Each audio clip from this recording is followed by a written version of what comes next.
Hello guys, welcome to my YouTube channel. इस video के अंदर अपने जो फिज़िक्स के अंदर जो यूनिट नंबर 5 चल रहा है उसका पार्ट नंबर 5 देखेंगे। इसके अंदर जो चैप्टर 3 है ना वो कंप्लीट हो जाएगा बेसिकली इस पार्ट के अंदर। चैप्टर 3 जो चल रहा था लिक्विफिकेशन ऑफ गैस वाला वो कंप्लीट हो जाएगा, क्योंकि उसमें सिर्फ 3 ही टॉपिक पेंडिंग है, which is hydrogen, liquefaction of hydrogen and helium. मतलब अपनों ने पार्ट 4 में देखा था ना कैस्केड कूलिंग, जिसमें आई टेल यू कि हाइड्रोजन और हीलियम का जो इन्वर्जन टेम्परेचर होता है -240 डिग्री सेल्सियस, ये हीलियम का, हाइड्रोजन का -80 डिग्री सेल्सियस होता है। इस कारण से हम इसको नॉर्मल मेथड से लिक्विफाई नहीं कर सकते, तो इसके लिए स्पेशल एक मेथड होते हैं, तो उसको अपने देखना है। फिर उसके बाद हमें रेफ्रिजरेशन साइकिल देखना है। तो ऐसा करते ही अपने पास जो चैप्टर 3 है वो कंप्लीट हो जाएगा। फिर हम चैप्टर 2 स्टार्ट करेंगे इस यूनिट का। तो चैप्टर 2 में केटीजी मतलब रियल गैसेस के बारे में है, जिसमें हमें केटीजी के पोस्टुलेट पता होने चाहिए, तो हम वो केटीजी के पोस्टुलेट भी थोड़े बहुत देख लेंगे। Okay, so let's start. So हमारा फर्स्ट टॉपिक हो जाता है डिवार हाइड्रोजन लिक्विफायर। तो डिवार हाइड्रोजन लिक्विफायर मतलब इसमें हम जो हाइड्रोजन गैस होती है उसको हम लिक्विफाई करेंगे, ठीक है।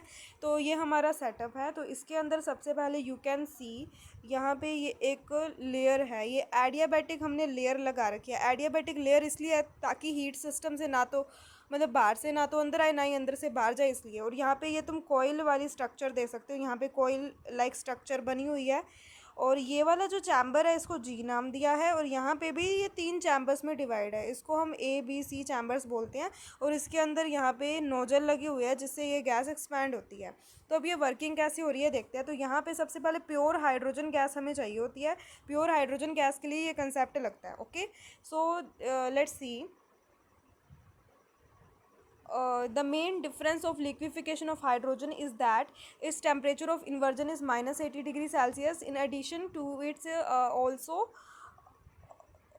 observe that कि temperature of hydrogen should be less than temperature of, जो इसका क्रिटिकल टेम्परेचर है ना उससे कम होना चाहिए। मतलब एक तो ये इसको जूल थॉमसन इफेक्ट में कूल करने के लिए जो टेम्परेचर है, मतलब इसको कूल करने के लिए -80 डिग्री सेल्सियस चाहिए, और इसको लिक्विफाई करने के लिए -177 डिग्री सेल्सियस से कम होना चाहिए। तो वो नॉर्मल मेथड से पॉसिबल नहीं है ना। तो देखते हैं आप फिर अपने को आगे क्या करना होता है। तो प्योर जो हाइड्रोजन गैस है वो pass through the cooling chamber G. तो इस कूलिंग चैम्बर जी से प्योर हाइड्रोजन गैस, जो कंप्रेस गैस होती है ना हाई प्रेशर पे, प्रेशर अपने को हाई रखना है हमारी H2 गैस का। मान लो कि H2 गैस है तुम्हारी, तो H2 गैस का प्रेशर हाई रखना है, तो उसको इस चैम्बर से हमें पास करना है। क्लियर। तो वो जो हाई प्रेशराइज गैस यहाँ पे पास होते हैं ना इस कोयल से, तो इस कोयल में जाके वो थोड़ी ठंडी हो जाती है, उसका टेम्परेचर थोड़ा सा कम हो जाता है। ओके, सो इसके बाद इस चैम्बर के बाद ये दूसरे चैम्बर ए में पास होती है। जो ये चैम्बर है ना ये लिक्विड एयर से सराउंडेड होता है। लिक्विड एयर जो कूल होती है, मतलब एयर का लिक्विड फॉर्म, उसका टेम्परेचर ऑलरेडी कम होगा, तो ये इस कोयल के अंदर जो हाइड्रोजन गैस पास होगी उसका टेम्परेचर और कम कर देगी। मतलब इस ए चैम्बर वाली कोयल में जो हाइड्रोजन गैस है उसका प्रेशर हाई है और टेम्परेचर कम है। ओके, सो यू कैन सी उसका टेम्परेचर -170 डिग्री सेल्सियस तक कम हो जाता है। When it is passes through the coil B, it is place inside the vaporise air. Chamber B में वेपराइज्ड एयर के आसपास सराउंडेड है। चैम्बर बी के अंदर वेपराइज्ड एयर से सराउंड करी गई है, और इसका टेम्परेचर अराउंड हो जाता है -200 डिग्री सेल्सियस तक कम हो जाता है, जो कि उसको लिक्विफाई करने के लिए इनफ है। फिर चैम्बर सी में क्या होता है, जो हाई प्रेशराइज गैस थी ना, हाई प्रेशर, ये look at this is chamber C, इसमें high pressurize gas freely expand होती है। फ्रीली एक्सपैंड होती है, वही जूल थॉमसन इफेक्ट का कॉन्सेप्ट जो मैंने पार्ट 3 में तुमको अच्छे से एक्सप्लेन करा। तो उससे जब हाई प्रेशर से लो प्रेशर में कोई गैस एक्सपैंड होती है तो कूलिंग होती है, तो जूल थॉमसन इफेक्ट से कूलिंग होगी। मतलब जूल थॉमसन इफेक्ट ही काम करे, लेकिन उससे पहले 2-3 स्टेप लगा के हमने उसको कूल कर दिया। तो बस ये डायग्राम समझ लो, 2-4 स्टेप समझ लो, तुम्हारा जो दीवार वाला जो मेथड है वो क्लियर हो गया। अब इसमें जो गैस लिक्विफाई होगी वो इस चैम्बर में इकट्ठी होगी, जो लिक्विफाई नहीं हुई वो दोबारा इस साइकिल में जा रही है। तो इस तरह से बार बार ये प्रोसेस रिपीट होती है, and we can liquefy the hydrogen gas. हमारा फर्स्ट टॉपिक क्लियर। अब हम सेकंड टॉपिक पे आते हैं, लिक्विफिकेशन ऑफ हीलियम गैस। देखो हाइड्रोजन को लिक्विफाई कर सकते हैं इस मेथड से, डीवार हाइड्रोजन फ्लास्क के, लेकिन you can't liquefy helium gas because उसका इन्वर्जन टेम्परेचर -240 डिग्री सेल्सियस होता है। ओके, सो लेट्स सी उसके लिए फिर कौन सा मेथड है। तो उसके लिए जो मेथड हम यूज़ करते हैं that is Kapitza cooling method.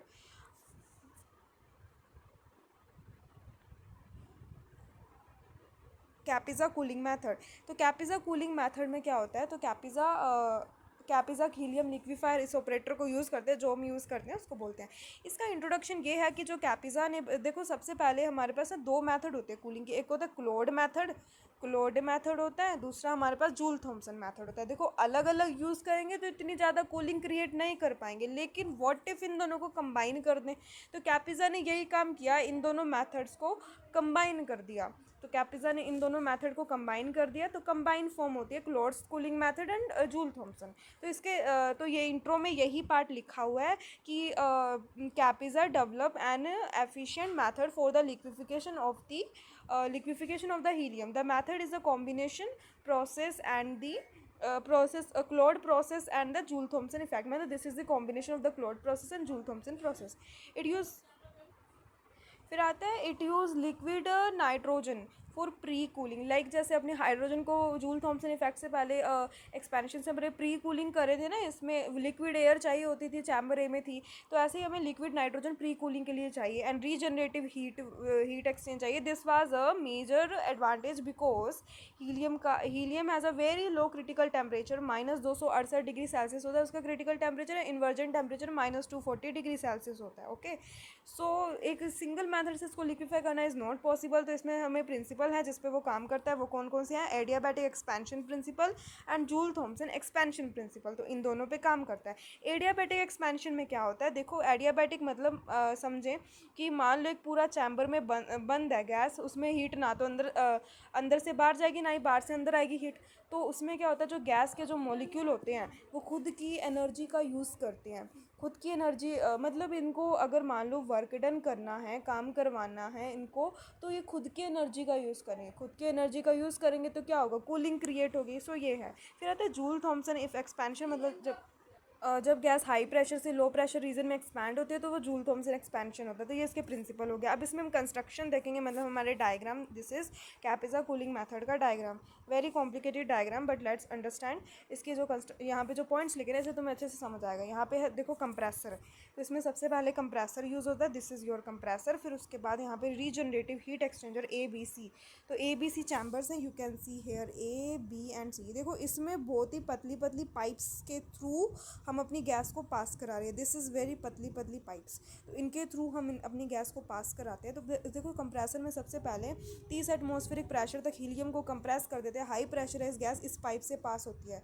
Colour change करते हैं, तो इस वाली पाइप से हाई प्रेशर वाली हीलियम पास हो रही है। अब देखो साइड में नाइट्रोजन बाथ का अरेंजमेंट है, तो इस नाइट्रोजन बाथ में जाएगी ना, बाथ वाली साइड में अगर हम हीलियम को पास कराते हैं तो फिर इसका टेम्परेचर और कूल हो जाता है, which is around -268 degree Celsius. मतलब क्रिटिकल टेम्परेचर चाहिए होता है ना, अराउंड मतलब -208 डिग्री सेल्सियस तक हमारा कूल हो जाता है। देखो 208 डिग्री सेल्सियस तक कूल हो जाता है इसका टेम्परेचर। फिर उसके बाद दोबारा से इसको जो एक्सचेंज इंजन, एक्सपेंशन इंजन से पास कराते हैं, ये एडियाबैटिक कूलिंग पे वर्क करता है। फिर इसमें भी ये खुद वर्क करेगा, इसमें फिर कूलिंग हो जाएगी। तो फिर इसके कारण इस इंजन में जाएगा, फिर इस इंजन में पास होने से इसका जो टेम्परेचर है वो और ज़्यादा कम हो जाता है। फिर उसके बाद इसको एक्सपेंशन वाल्व से पास करेंगे, जहाँ से फिर इसका जूल थॉमसन एक्सपेंशन होता है। फिर उसके बाद हम इसको, अगर वो गैस लिक्विफाई हो गई, मतलब इसका ना 8% पार्ट लिक्विफाई हो जाता है। इस गैस का जो 8% पार्ट है वो लिक्विफाई हो जाता है, जो कि डीवार फ्लास्क में इकट्ठा हो, मतलब इस इंजन से पास होने के बाद ना 263 तक वो ठंडी हो जाती है। 8% पार्ट इसका लिक्विफाई हो जाता है, वो डीवार फ्लास्क में इकट्ठा कर लेते हैं। लेकिन इसका 92% जो हीलियम का पार्ट होता है ना, वो वापस भेज दिया जाता है। ये तुम डार्क वाली लाइन देख रहे हो, तो इसके अंदर हीलियम जो है ना वापस कंप्रेसर में जा रही है। मतलब वो कूल हीलियम गैस है जो कंप्रेसर में जा रही है। अब समझो कि कंप्रेसर में हम हाई प्रेशराइज गैस भी भेज रहे हैं और दोबारा से कूल हीलियम भी आ रही है। तो अब नेक्स्ट साइकिल में जब हाई प्रेशराइज गैस आएगी वो पहले से ही ठंडी हो जाएगी, क्योंकि कूल हीलियम के इन्फ्लुएंस में आ चुकी है। तो इस तरह से हर साइकिल में जो गैस है वो और ज़्यादा कूल हो जाएगी। तो इस तरह से हम कैपिज़ा कूलिंग मेथड का यूज़ करके जो हीलियम गैस है उसको लिक्विफाई कर सकते हैं। ओके, तो ये यहाँ पे इसकी सारी थ्योरी लिखी है, यू कैन सी। जो मैंने एक्सप्लेन करा है वही है इसकी थ्योरी में। अब इसके बाद अपने आते हैं रेफ्रिजरेटर साइकिल के ऊपर। रेफ्रिजरेटर साइकिल क्या होता है? देखो नॉर्मल जो हीट इंजन होता है वो उसमें सोर्स सिंक यही होता है, सोर्स सिस्टम और सिंक होता है। सोर्स से अपने हीट लेते हैं और अपने सिंक को ट्रांसफ़र करते हैं, यही है। लेकिन रेफ्रिजरेटर में उल्टा होता है। सिंक मतलब सोर्स होता है, उससे जितनी हीट ले सकते हैं, मतलब ये हीट का सोर्स होता है, इसके पास बहुत ही ज़्यादा हीट होती है। और सिंक के पास हीट नहीं होती है, इसको हीट देनी होती है। लेकिन अपने उल्टा कर रहे हैं, सिंक से अपने क्या कर रहे हैं ना, Q2 हीट ले रहे हैं और इसके ऊपर काम कर रहे हैं। भाई सिंक से हीट लेंगे तो काम तो ऑब्वियसली करना पड़ेगा, तो वो लॉजिक हो सकता है। एंड फिर Q1 हीट अगर हम सोर्स को ट्रांसफ़र कर दें तो वो वाला जो साइकिल है उसको अपने रेफ्रिजरेटर साइकिल कहते हैं। ये जो साइकिल है उसका जो ग्राफ देख सकते हैं वो इस तरह से है, ABCD कर्व है। तो ये देखिए उल्टा बन रहा है, इस तरह से बन रहा है, उल्टा कर्व है। तो इसको एक्सप्लेन किया A से B तक क्या है, जो A से B वाला जो कर्व है वो क्या एक्सप्लेन करता है, आइसोथर्मल एक्सपेंशन को एक्सप्लेन करता है। ये वाला क्या करता है, एडियाबैटिक एक्सपेंशन। ये वाला जो है वो isothermal compression, this will be adiabatic compression को एक्सप्लेन करता है। तो ये इसकी प्रोसीजर होगी, ठीक है। अब इसके बाद अपने इसमें कैलकुलेट करते होते हैं, क्या कैलकुलेट करते हैं, इसका कोफिशिएंट ऑफ मतलब इसका कार्य गुणांक ज्ञात करते हैं, कितना अच्छे से ये वर्क करता है। कोफिशिएंट ऑफ वर्किंग परफॉर्मेंस, तो वो इसका कैलकुलेट करना होता है। तो कैसे कैलकुलेट करते हैं, तो वो होता है इसने कितनी हीट यूज़ की और इसने कितना काम किया। तो इस पर हम वैसे काम इसने नहीं किया, हमने इस पर किया।